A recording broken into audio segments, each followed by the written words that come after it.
Good morning. This is Treasure Anderson, broker owner here at Realty One Group Zoom. And this is Josh Anderson. I am the owner of Realty One Group Zoom as well, and I've taken on the role of training, which I have absolutely fallen in love with. It's one of the things that we lacked a lot. Oh, thank you. You're pretty special yourself. So we just thought we'd chat, answer a few questions that we often are asked in just our daily conversations with realtors, and thought we'd throw it out there and just have a little one-on-one with our coffee. And I will say, Treasure drinks decaf, by the way. Why do you drink decaf? Because I have low iron. Oh. Why don't you just... Are we doing personal questions today? Go eat some iron. Why do you have a Mohawk? Because I have a receding hairline right here. And so anything I try to do doesn't look good. And I saw it on a soccer player. And I don't even watch soccer, but I saw it on a soccer player. And it looked really cool. So I started growing it. And I've just kind of adapted to it. Yeah. Okay. Well, Yes. now we got that out of the way. Yeah. It's funny, actually, one time an agent who we were talking to about joining our brokerage came up to me and she said, I just want you to know that I'm going to hold off on joining your brokerage. And I said, oh, that's fine. I said, when the time's right, if it makes sense for you, just come on over. And she said, well, I don't think I ever will.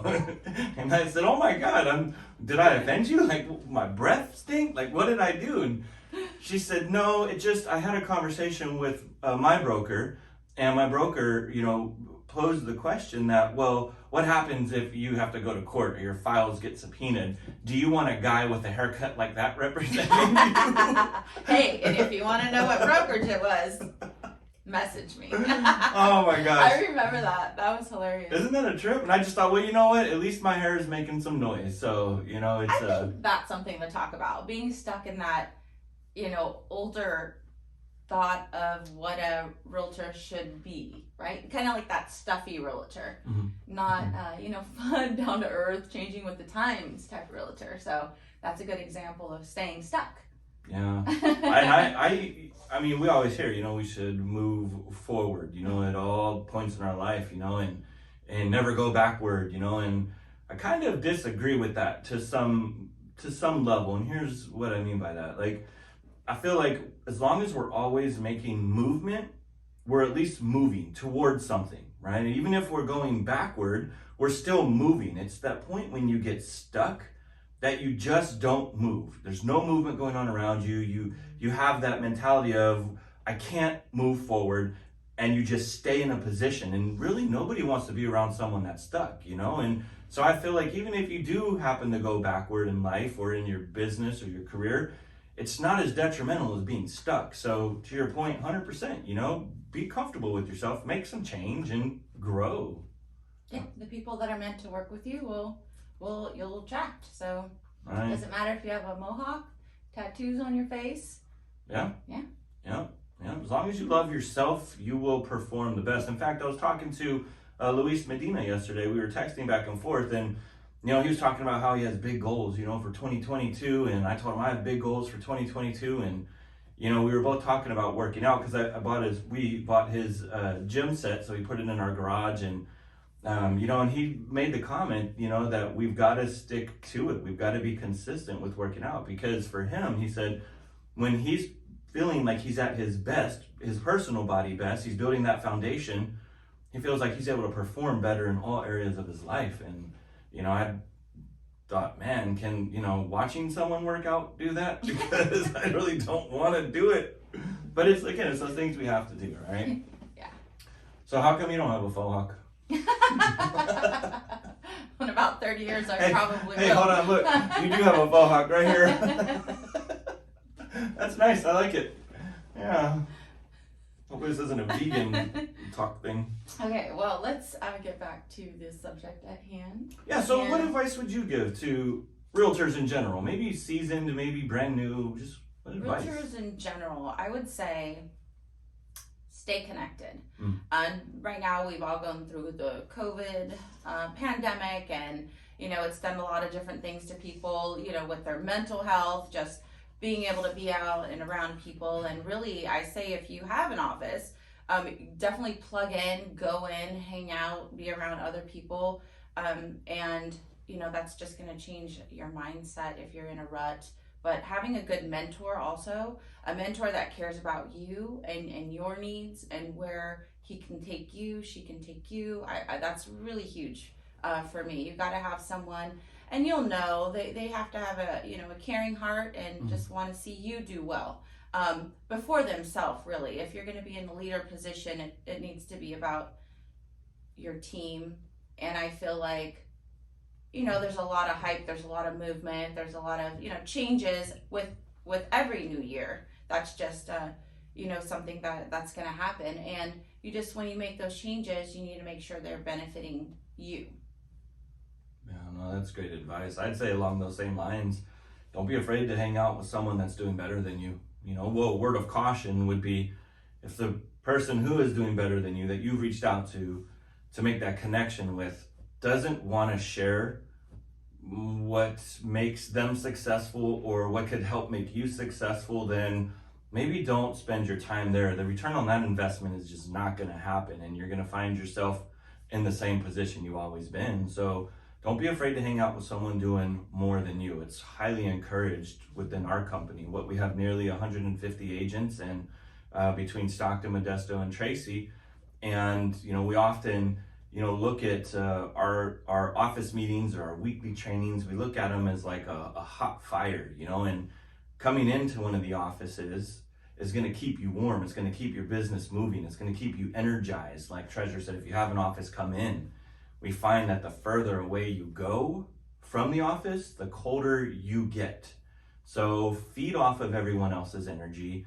Pop in once a week if you can to any office, and that even at your own brokerage, go in and just start feeling that vibe. It's really, really, really important. Like Treasure said, COVID has done so many things to us over the last few years. It's really important to get your mindset back into business if you're in business, for sure. Right.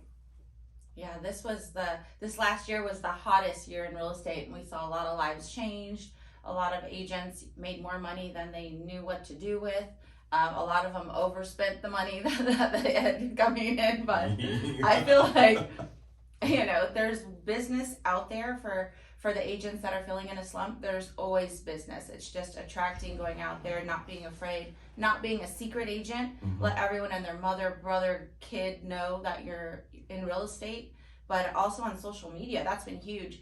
I want to say 80% of everyone's business came from online marketing, and that shows you that you can be successful just with your phone. Honestly, if you're posting a few times a day, it doesn't even really matter, just as long as people know that you're in real estate, that business can come. So yeah. And when you're posting, we have this Facebook schedule that we've put together for our real estate agents, and they can follow it, they cannot follow it. It's really your business. We're just here to support you. But one of the reasons and the thought process behind putting that Facebook schedule together was so that a real estate agent can show their sphere of influence on social media. A, that they're human. B, they're funny. C, they know business. And D, they have all the tools that will help a seller achieve the ultimate goal, which is selling fast and selling for top dollar. And then help a buyer, right? Which will be to get your offer accepted the first time you write the offer. Not the 8th house and the 18th time. That just wears everybody out. So, utilizing that Facebook schedule and posting relevant content is really going to help your sphere of influence begin to connect with you and know that they can trust you and that you have their best interests at heart. Right. What else? Anything else? I was just thinking about the kids. Which kids? Your kids. Why? Why do you think about the kids? I'm trying not to think about them. I was just thinking of... Now I'm all stressed out. My God.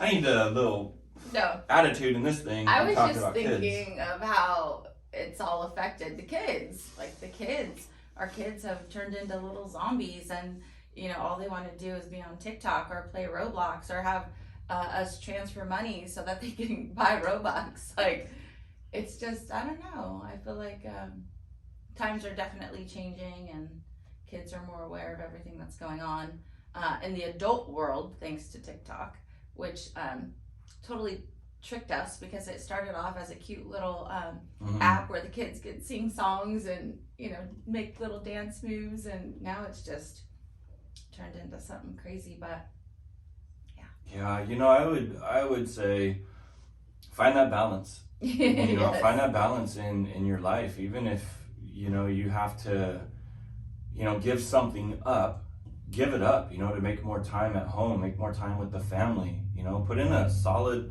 you know, day's worth of work, right? But when you get home, put in a solid day's worth of family time. That's like one of the things I used to do growing up. I don't know about you, but we always ate dinner around the table. My dad would get home. He worked in San Francisco, and we lived in Alameda. He would get off work at 3, get home around 4. And back then there was no traffic. Jeez, can you imagine that? No traffic. Anyway, he would go home at 4 o'clock, and we'd have, you know, my brothers and I, we'd have the table set, you know, knives out, forks out. Everything had to be kind of OCD looking, and which was great, you know. But we always had that structure, and I feel like that's one of the things that we as real estate agents kind of lack in our lives is structure, and it just spills over to the family. And so what do the kids do? No structure. There's no dinner time. There's no family time. They're in their room and they're on Roblox. Did your mom work at the time? My mom worked 2 jobs. My mom worked, I think it was Tuesday night, she worked at Kaiser Hospital. How can you remember that? And then Thursday nights, What? I don't know. What time did she go in? And then Thursday nights, now you're going to have me on I'm thinking kidding. about it. No one. Look, we don't squirrel. want to know. We do not. And then Thursday night, she worked at Alameda Hospital. Oh, okay. Jeez, let me get it out. So anyways, that was that. And yeah, my mom worked. So So who made dinner? my mom did. She made dinner. But she didn't have to go to work till like, I think it was 5. And so my dad would drive her, drop her off, pick her up. My dad always put gas in my mom's car. It was pretty cool. No, we have a Tesla. You don't have to put gas in. Can you imagine? You would do that. Treasure would pull up to a gas station and try to put gas in the Tesla. I was adjusting. Oh my God. Well, what else? We've got to run. We've got a busy day ahead of us, but definitely just wanted to get out some information to, you know, just kind of share some of what's going on in our head and our thoughts, and hopefully something we say can benefit you in some way. Yeah. We just wanted to say hi, reach out. You know, stay connected. Stay connected, yeah, for sure. And if you have questions, you know, you're more than welcome to reach out to us at any time. We love talking to people in general. So, and if we can add any of our, you know, years of experience or what we're doing now to benefit you or your family or your friends, we're 100% in on that. Right. You know? Yeah. All right. Well, hope everyone has a great weekend. Yeah. And we look forward to any of your comments. And I am going to say this because I see everyone do it. What? And we're not even on YouTube, but just do this. Hit the subscribe button, ring the bell, like, and comment. It just sounds cool. You got to do this. Look. Comment. Hit the comment, like the bell. Okay. Yeah. Thanks for watching. Thanks for watching.